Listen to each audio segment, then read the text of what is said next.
मानसेहरा में रेस्क्यू 1122 की सर्विस शुरू होने के बाद इमरजेंसी सर्विस का आगाज हो गया है। आवाम को बेहतर सहूलियात की फराहमी के साथ साथ कोरोना वायरस से आगाही के लिए इकदाम भी किए जा रहे हैं। इस सिलसिले में वफाकी पार्लिमानी सेक्रेटरी MNA हाजी साले मोहम्मद खान की जानिब से रेस्क्यू 1122 के ऑफिस का विजिट किया गया। हाजी साले मोहम्मद खान के साथ डिस्ट्रिक्ट ज़कात चेयरमैन मलिक जिब्रान, पाकिस्तान तहरीक इंसाफ के रहनुमा डॉक्टर इशफाक अहमद, हजारा रीजन के सेक्रेटरी इत्तलात अजमल खान सवाती, सीनियर रहनुमा doctor Shahid Humayun, Iftikhar Khan, Imran Khadim, Saifi Khan, labour wing के सदर लाला औरंगजेब और पार्टी के दीगर वर्कर भी हमरा थे। इस विजिट के दौरान emergency rescue operation officer Hafeezur Rahman ने वफाकी पार्लिमानी सेक्रेटरी MNA हाजी साले मोहम्मद खान को ब्रीफिंग दी, जबकि बाद में उन्हें रेस्क्यू 1122 की एम्बुलेंसेज और दीगर सामान के बारे में ब्रीफिंग के साथ साथ स्टाफ से मिलवाया और सामान भी दिखाया, जबकि इमरजेंसी कॉल सेंटर का विजिट भी करवाया गया।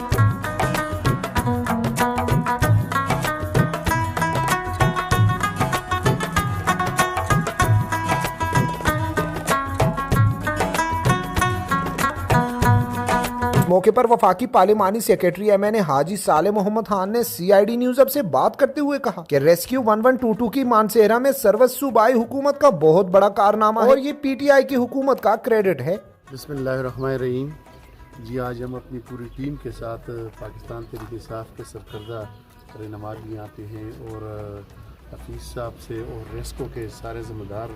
यहाँ पे सबसे मिले और यहाँ का विज़िट किया है। तो मुझे बड़ी खुशी हुई कि यहाँ पे ये सारा सिस्टम देख के यहाँ पे मेडिकल के हवाले से, फायर के हवाले से, यानी कोई कमी यहाँ पे नहीं है, इमरजेंसी के हवाले से। और जो गाड़ी फर्स्ट एड इनके पास जो गाड़ी में मैंने इक्विपमेंट देखे है, जो पूरा सिस्टम मैंने देखा है, मुझे बड़ी खुशी हुई कि जो बंदा घंटे के बाद अगर हॉस्पिटल पहुँचते इमरजेंसी में, जो चीज़ें घंटा बाद शुरू होती है तो घर के दहलीज से ही वहाँ पे जब पेशेंट इनको मिल जाता है उधर से ही उनका सारा सिस्टम जो इमरजेंसी में फर्स्ट एड होता है तो उधर वहाँ से शुरू हो जाता है। उसके बाद यहाँ पे जो इन्होंने मुझे आज ब्रीफिंग दी है तो पूरे मानसेहरा के अवाम को मैं मुबारकबाद देता हूँ कि आज ये जो हमें रेस्को सेंटर या रेस्को टीम जो मानसेहरा के लिए सूबाई गवर्नमेंट का मैं ख़ुसूसी तौर पे शुक्रिया अदा करता हूँ कि आज देखें कि पाकिस्तान तहरीक इंसाफ की हुकूमत ने तकरीबन कोई 22-24 अजला तक ये पहुँचा दिया रेस्को 1122। इससे पहले कोई एक या दो थे मर्दान या पेशोर में, लेकिन आज अल्हम्दुलिल्लाह हमारी हुकूमत को क्रेडिट जा रहा है कि तकरीबन हर ज़िले में और कई जगहों में तहसीलों में भी। तो हमारे लिए बड़ी खुशी की बात है कि हम सब मिल के इनसे ताउन करेंगे या हमसे ताउन करेंगे। 1122 जहाँ से भी अपने मोबाइल से डायल करेंगे, इनका बाकायदा कंट्रोल रूम है और 24 घंटे यानी 8-8 घंटे के शिफ्ट होते हैं। 24 घंटे आपकी कॉल सुन सकते हैं, आप तक पहुँच सकते हैं। अगर कोई इमरजेंसी में कोई ज़्यादा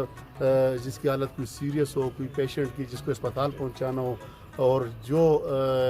फायर के हवाले से अगर कहीं भी आग लग जाती है तो ये फौरी तौर पर ये 7 से लेकर तकरीबन 10 किलोमीटर के फासले तक आज इनका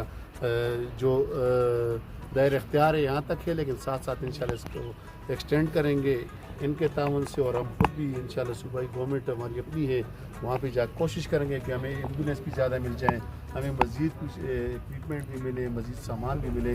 تو جس طرح یہ اخلاص سے آج میں نے پوری ٹیم کو دیکھا ہے، ان کا جو ہیڈ ہے یہاں پہ حفیظ صاحب، ان کو دیکھا، ان سے ہم نے پوری بریفنگ انہوں نے ہمیں دی ہے، تو مجھے بڑی خوشی ہوئی کہ یہاں پہ اس کے بغیر تو ہم نامکمل ہیں. یعنی یہ تو آج میں نے جو دیکھا، مجھے خود بھی 1122 کے بارے میں اتنے معلومات نہیں تھے جو آج جو ہمارے ضلع میں پہنچے، جو انہوں نے بریفنگ دی، آج پتہ چلا ہے کہ اس میں تو ہمیں کسی چیز کی ضرورت ہی نہیں پڑے گی. انشاءاللہ صرف ایک سنگل ان کو کال کرنی ہے 1122 اور صرف ایمرجنسی کال، اور غیر ضروری کال ہم نہ کریں، کیونکہ یہ ہے ایمرجنسی. 1122 صرف ایمرجنسی کے لیے جہاں پہ زیادہ ایمرجنسی ہو، اور ان کے پاس کسی چیز کی کمی بھی نہیں ہے، ہر اوزار ہر سسٹم ان کے پاس اویلیبل ہے. وہاں پہ موقع پہ پہنچیں گے، اور انشاءاللہ یہ اس علاقے کے لیے، اس ضلع کے لیے، شہر کے لیے، منصیرہ سٹی کے لیے اپنا جو ان سے ہو سکتا ہے اپنا پورا کردار ادا کریں گے. اور ہمیں چاہیے کہ ہم ان کے ساتھ تعاون کر لیں، کیونکہ یہ ہمارے لیے ٹیم بیٹھی ہوئی ہے. یہ 1122 کی جو ریسکو ٹیم ہے ہمارے لیے، اس علاقے کے لیے بیٹھی ہوئی ہے. ہمارا حق بنتا ہے کہ ہم ان کو سپورٹ کریں اور ان کے ساتھ مکمل تعاون کریں. شکریہ.